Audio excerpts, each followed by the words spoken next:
Бауырсақ – орыс халық ертегісі.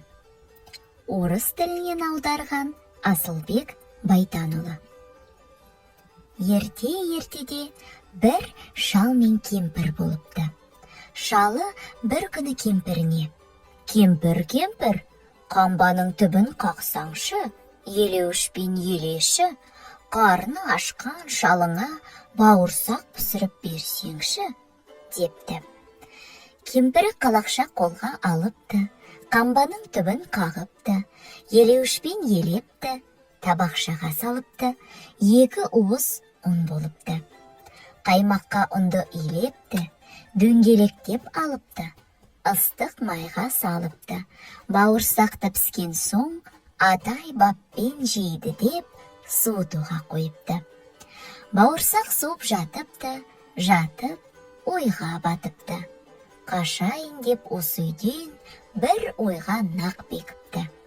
Жақтаудан түсті сәкіге, сәкіден түсті еденге, табалдырықтан секіріп, жетіп барды сенекке. Сенектен сыртқа беттеді, аулаға шығып кетеді. Аулаға шығып алған соң, домалап соқпақ жолменен ұзай кетеді. Жол бойымен домалап келе жатса бауырсақ, қарсы алдынан тап келді ұзын құлақ қоянақ. Сонда қоян бауырсаққа: «Бауырсақ, мен сені жеймін» депті. Бауырсақ оған былай дейді: «Жей көрме мені, қояным, ән айтып берем, тыңдағын» дейді.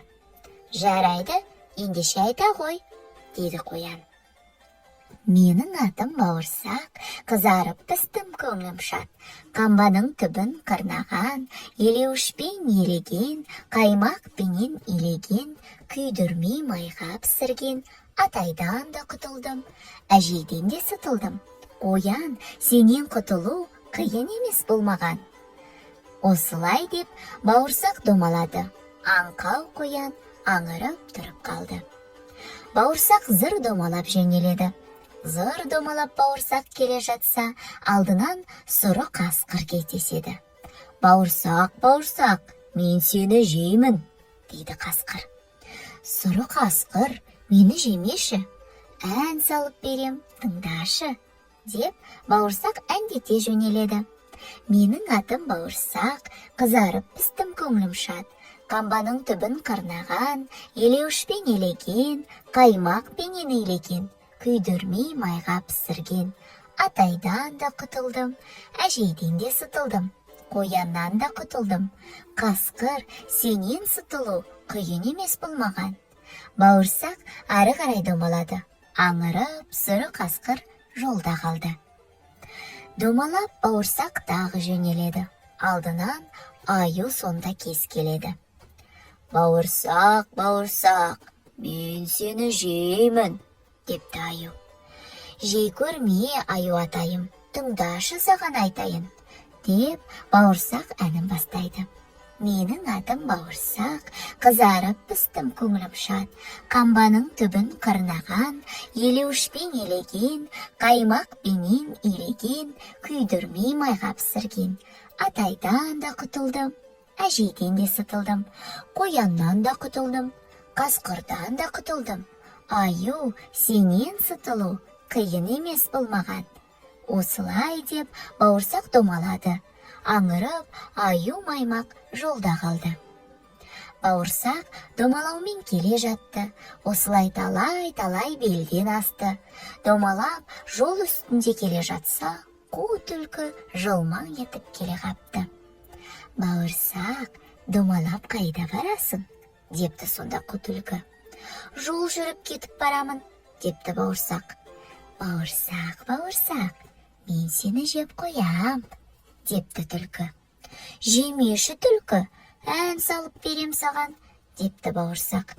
Бауырсақ сонда: «Менің атым бауырсақ, қызарып пістім көңлім шат, қамбаның түбін қырнаған, елеуішпен елеген, қаймақпенен илеген, күйдірмей майға пісірген, атайдан да құтылдым, әжейден де сытылдым, қояннан да құтылдым, қасқырнан да құтылдым, аюдан да сытылдым, түлкі сенен құтылу қиын емес болмаған.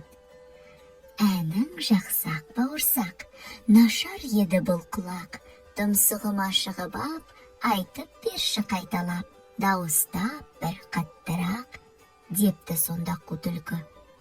Мақтағанға мәз болды, тұмсығында түлкінің, бауырсақ солай ән салды.